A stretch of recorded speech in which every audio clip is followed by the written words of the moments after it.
Ohashi napikan kahit nagpapakaawa effect ang manager ni Goodman, Fajardo kinuhang sparring mate ni Jinjiro Shijoka, Pitbull Cruz umayaw kay King Ryan at Inoue pinaparinggan ni Casimero.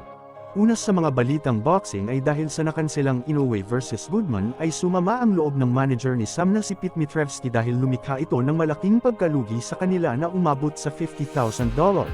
na hindi na raw mababawi pa.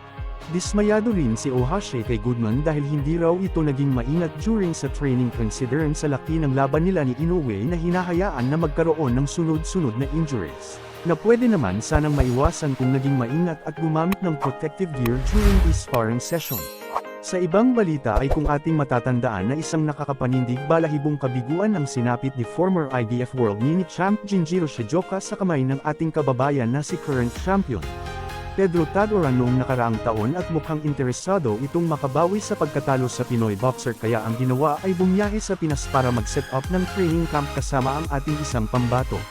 na si Neil Fajardo at ang balita natin ay nagkaroon na sila ng sparring bagay na magbibigay kay Shijoka ng idea kung ano ang galawan at estilo ng mga Pinoy fighter sa itaas ng lona. Meanwhile ay sumabog kahapon ang malaking balita that instead na si Pitbull Cruz ang makakaharap ni King Ryan this coming May of 2025 ay binulabog na naman ang mga boxing fans, nang maglabas ng panibagong update ang The Ring Magazine na kinumpirma ni kamahalang Turkey na si former WBA light welterweight world champ Rolly Romero na ang makakalaban ni Garcia.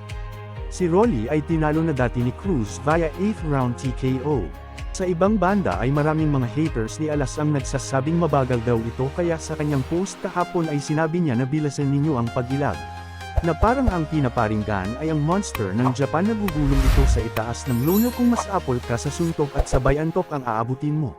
Sa huling balita ay nakahanap ng kakampi si Pitbull Cruz nang mabalita ang nag-withdraw ito sa laban kontra King Ryan Garcia na scheduled this coming May. As per source ay suportado ni MP President Sean Gibbons ang pag-turn down ni Pitbull sa laban kontra former WBC interim champ King Ryan Garcia dahil magdudulot lang daw ito ng destruction.